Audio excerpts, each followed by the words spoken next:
ആദിവാസി വിഭാഗങ്ങളുടെ ഉന്നതിക്കായി കേന്ദ്ര സംസ്ഥാന സർക്കാരുകളും വിവിധ സന്നദ്ധ സംഘടനകളും രംഗത്തുണ്ട്. ഇവർ തയ്യാറാക്കി നടപ്പിലാക്കുന്നത് കോടികളുടെ പദ്ധതികളാണ്. എന്നാൽ ഈ കോടികൾ എവിടെയാണ് എത്തുന്നത്? ആദിവാസി സമൂഹം ഇനിയും ഉന്നതിയിലെത്താത്തത് എന്തുകൊണ്ട്? ട്രൂത്ത് ഇൻസൈഡ് അന്വേഷിക്കുന്നു.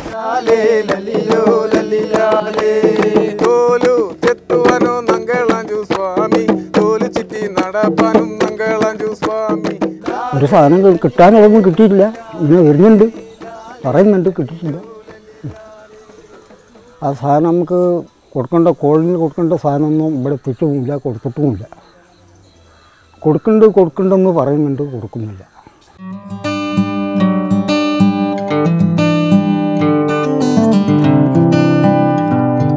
സംസ്ഥാനത്തെ ആദിവാസികളിൽ ഭൂരിപക്ഷവും കഴിയുന്നത് വയനാട് ജില്ലയിലാണ്.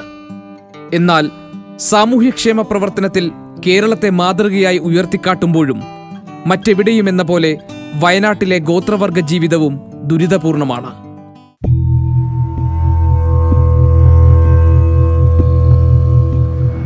ഇവരുടെ ദുരിതമകറ്റാൻ സംസ്ഥാന രൂപീകരണം മുതൽ ഓരോ വർഷവും കേന്ദ്ര സംസ്ഥാന സർക്കാരുകൾ കോടിക്കണക്കിന് രൂപയാണ് ഒഴുക്കുന്നത്.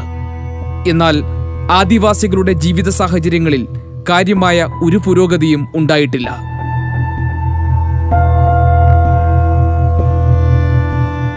മനുഷ്യരായി ജീവിക്കാൻ വേണ്ട അടിസ്ഥാന സൗകര്യ വികസനം പോലും നടപ്പായിട്ടില്ല. ഭൂമിയും കിടപ്പാടമില്ലായ്മയും നിരന്തര രോഗങ്ങളും അവസാനിക്കാത്ത ദാരിദ്ര്യവും തൊഴിൽ രാഹിത്യവും ഇവരുടെ ജീവിതത്തെ നരകതുല്യമാക്കുന്നു.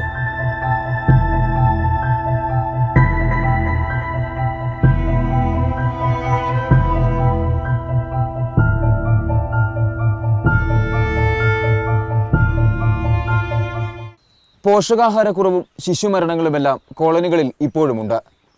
കുടുംബശ്രീ നടത്തിയ പഠനത്തിലും ഗോത്രവിഭാഗ കമ്മീഷൻ നടത്തിയ തെളിവെടുപ്പിലും ഇത് കണ്ടെത്തുകയും ചെയ്തു.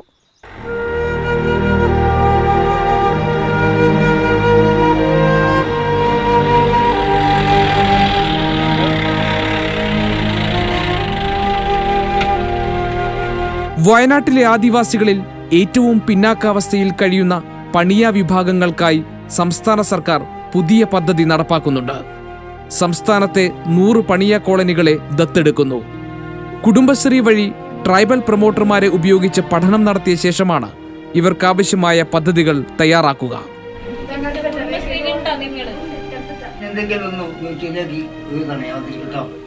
മിക്ക കോളനികളിൽ ഇന്നും അടിസ്ഥാന സൗകര്യങ്ങളില്ല എന്നുള്ളതാണ് വളരെ പ്രധാനമായിട്ടുള്ളത്. രണ്ടാമത്തെ കാര്യം, അറിവില്ലായ്മയെ മറ്റുള്ളവർ ചൂഷണം ചെയ്തുകൊണ്ടിരിക്കുകയാണ്. ഒരുപാട് പദ്ധതികൾ അവർക്ക് വേണ്ടി നടപ്പിലാക്കിയിട്ടുണ്ടെങ്കിലും, കുടിവെള്ളം ഉൾപ്പെടെ ഒരുപാട് പദ്ധതികൾ നടപ്പിലാക്കിയിട്ടുണ്ടെങ്കിലും പൂർണ്ണമായിട്ട് ഇന്ന് വരെ അത് വിജയിച്ചിട്ടില്ല. കുടിവെള്ളം കോളനിയിലെ ഏറ്റവും വലിയൊരു പ്രശ്നമായിട്ട് നിലനിൽക്കുകയാണ്. അതിനേക്കാൾ വലിയൊരു വില്ലനായിട്ട് നിൽക്കുന്നത് മദ്യമാണ്. മദ്യം ഇന്നും കോളനികളിൽ വ്യാപകമായിട്ട് ഉപയോഗിക്കുന്നുണ്ട്. മറ്റുള്ള പലരും ഇതിൻ്റെ വിൽപ്പന കേന്ദ്രമായിട്ട് കോളനികളെ ഉപയോഗിച്ചുകൊണ്ടിരിക്കുകയാണ്. കോളനികളിൽ അടിസ്ഥാന സൗകര്യങ്ങൾ ഒരുക്കുന്നതിൽ പോലും കേന്ദ്ര സംസ്ഥാന സർക്കാരുകൾ ഇപ്പോഴും പരാജയപ്പെട്ടു നിൽക്കുന്നു. പ്രാഥമിക ആവശ്യങ്ങൾ നിറവേറ്റാൻ പോലും ഇവരിപ്പോഴും ആശ്രയിക്കുന്നത് വനത്തെയാണ്. ആദിവാസി ശിശുമരണങ്ങൾ, കുട്ടികളിലും മുതിർന്നവരിലുമുള്ള പോഷകാഹാരക്കുറവ്, അരിവാൾ രോഗം എന്നിവയെക്കുറിച്ച് പഠിക്കാനെത്തിയ പട്ടികജാതി പട്ടികവർഗ കമ്മീഷനും കണ്ടെത്തിയത് ജില്ലയിലെ ആദിവാസികളുടെ ദുരന്ത ചിത്രമാണ്. ഈ 3 ദിവസം കൊണ്ട് ഇവിടെ വന്ന് കോളനികൾ സന്ദർശിച്ചു. ആ കോളനി സന്ദർശനങ്ങൾ വളരെയേറെ കോളനികളിൽ ഞങ്ങൾ പോയി. ആ കോളനി സന്ദർശനങ്ങൾ കൊണ്ട് ഞങ്ങൾക്ക് ബോധ്യപ്പെട്ട 4-5 കാര്യങ്ങൾ.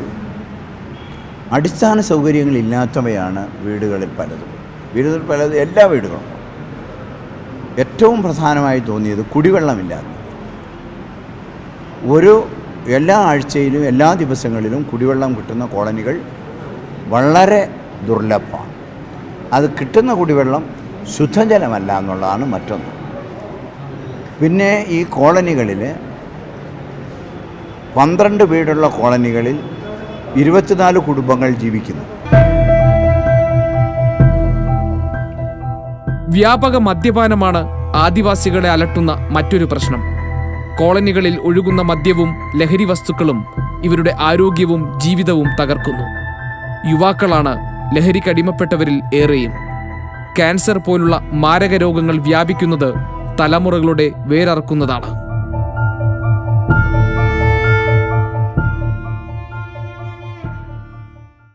ഇവിടെ മദ്യപാനം ഭയങ്കര മദ്യപാനം.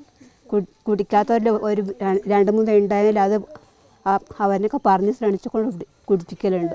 ചെറിയ ചെക്കന്മാരിന് പ്രായത്ത ചെക്കന്മാരുടെ കുറേ ഉണ്ട്. അവന് കുടിക്കുന്ന ആൾക്കാരെ കൊണ്ടുപോയി കുടിപ്പിക്കുന്നുണ്ട്. ഇതായത് എൻ്റെ മോനൊക്കെ ഉണ്ടല്ലോ, അതൊക്കെ അത്ര ചെറിയ കുട്ടികളെ കുടിപ്പിക്കുന്നത്. കിടന്നുറങ്ങാൻ സൗകര്യം തരുന്നില്ല. കുടുംബത്തിലങ്ങനെ തന്നെ അവർ എത്ര പണിക്കുന്ന കാശോ കുടിക്കാൻ തയ്ക്കുന്നുള്ളൂ. പിന്നെ കുട്ടികൾക്ക് ഡ്രസ്സോ പെണ്ണുങ്ങളൊക്കെ എന്തെങ്കിലുമൊക്കെ വാങ്ങി തരുന്നില്ല. ഡി അഡിക്ഷൻ സെൻ്ററുകൾ, അത് കമ്മീഷൻ്റെ ഒരു വലിയ ശുപാർശയാണ്. ഡി അഡിക്ഷൻ സെൻ്ററുകൾ. പിന്നെ വ്യാജമദ്യം കിട്ടുന്ന എല്ലാ സോഴ്സസുകളും അടയ്ക്കുക. അതിന് പൂർണ്ണമായ നിരോധനമല്ലാതെ മറ്റൊരു മാർഗം നമുക്ക് നിർദ്ദേശിക്കാനില്ല. ആ മേഖലകൾ ട്രൈബൽ ഏരിയകളെന്ന് ഐഡൻറ്റിഫൈ ചെയ്യുന്ന വേർതിരിച്ചെടുക്കാവുന്ന മേഖലകൾ പൂർണ്ണമായും മദ്യനിരോധന മേഖലയാക്കാം. അട്ടപ്പാടി വ്യാജവാറ്റ് തടയുന്നതിന് വേണ്ടി ജനമൈത്രി പോലീസ് പോലെ തന്നെ ജനമൈത്രി എക്സൈസ് ടീമുണ്ട്. അതും വയനാട്ടിലേക്ക് അതുപോലെ അട്ടപ്പാടിലെ അതേപോലെ തന്നെ ജനമൈത്രി എക്സൈസിനെ കൂടി ഇവിടെ വയനാട് ജില്ലയിൽ വേണമെന്നാണ് കമ്മീഷണറുടെ ശുപാർശ.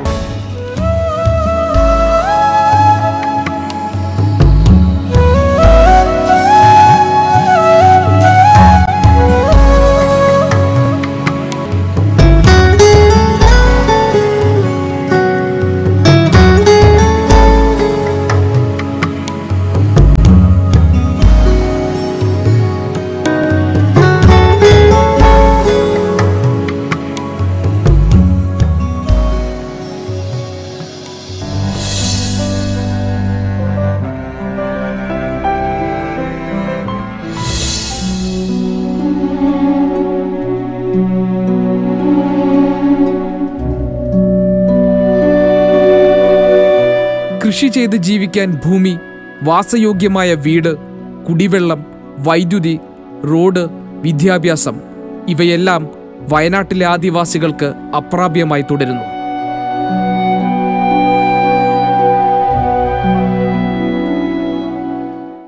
വിവിധ പാക്കേജുകൾ ആദിവാസികൾക്കായി നടപ്പിലാക്കി. പ്രതീക്ഷയോടെ എത്തുന്ന ഓരോ പാക്കേജിലും ഉന്നതിയിലെത്തുന്നതും ലാഭമുണ്ടാക്കുന്നതും ഇടനിലക്കാരാണ്. ആദിവാസികളുടെ അറിവില്ലായ്മയാണ് ഇവർ ചൂഷണം ചെയ്യുന്നത്. പ്രാക്തന ഗോത്ര വിഭാഗങ്ങൾക്കുള്ള PVTG പദ്ധതിയാണ് ജില്ലയിൽ ഒടുവിൽ നടപ്പാക്കിയത്. ജില്ലയ്ക്ക് അനുവദിച്ച 142 കോടി രൂപയിൽ 80 കോടി രൂപ ചിലവഴിച്ചു കഴിഞ്ഞു. ഇതാർക്ക് വേണ്ടിയെന്ന് ഗുണഭോക്താക്കൾക്ക് അറിയില്ല.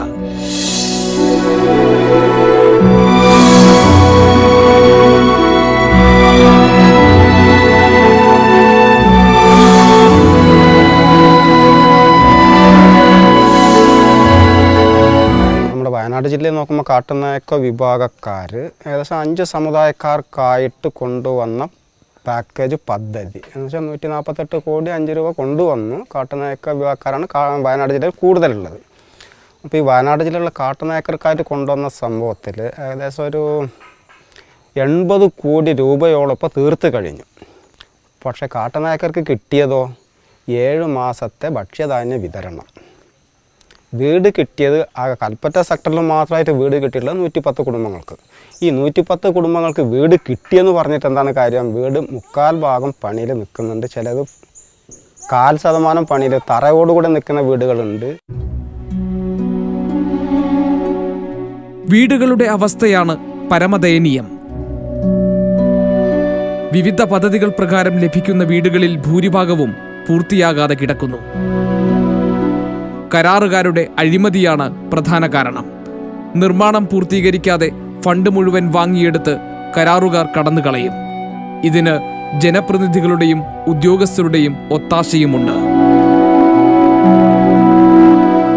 പൂർത്തിയാക്കിയ വീടുകളാകട്ടെ പലതും ചോർന്നൊലിക്കുന്നവയും.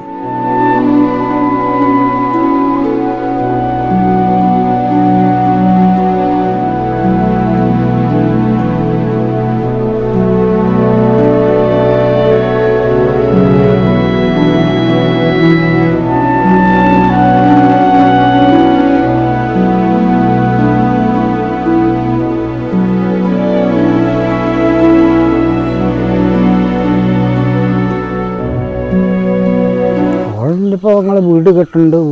പകുതി വീട് കെട്ടാനുണ്ട്, കെട്ടിട്ടില്ല. കെട്ടാനുള്ള വീട് അങ്ങനെ അതിലാണ് താമസം വരും. എൻ്റെ ഉള്ളിൽ കയറി കിടക്കാൻ പേടിയാണ്. വാതിലില്ല, അടുക്കളയില്ല, എല്ലാം കൂടി അതിൻ്റെ ഉള്ളിലെ താമസം കിടക്കലൊക്കെ കുട്ടികളും മക്കളൊക്കെ.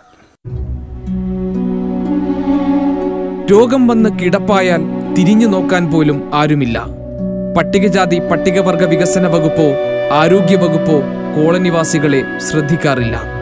ട്രൈബൽ പ്രൊമോട്ടർമാർ വല്ലപ്പോഴും എത്തുമ്പോഴാണ് മറ്റു കോളനിവാസികൾ പോലും അറിയുന്നത്.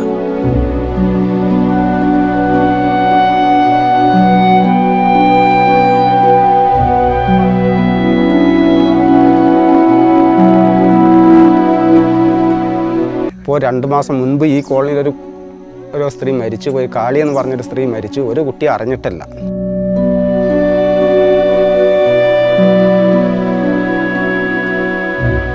അതുപോലെ തന്നെ അരുണമലയിൽ മീനാക്ഷി എന്ന് പറഞ്ഞ സ്ത്രീ രോഗി ഏറ്റവും അവശയായി കുഴഞ്ഞു വീണ് ആരോഗ്യവകുപ്പിനോട് വിളിച്ച് പറഞ്ഞിരുന്നു. ട്രൈബൽ ഡിപ്പാർട്ട്മെൻറ്റിനോട് വിളിച്ച് പറഞ്ഞിരുന്നു. അതേപോലെ തന്നെ PVTGയിൽ ഗോത്ര പാക്കേജിലെ സെക്ടറൽ ഓഫീസറോട് വിളിച്ച് പറഞ്ഞിട്ട് പോലും ഒരു വാഹന സൗകര്യം ഉണ്ടാക്കി കൊടുക്കാൻ ഇവർക്ക് താല്പര്യം ഉണ്ടായിരുന്നില്ല. അപ്പോൾ കോളനിയിലുള്ള ആൾക്കാർ അവരുടെ കയ്യിൽ നിന്ന് പിരിവെടുത്തിട്ട് രോഗിനെ ആശുപത്രിയിലേക്ക്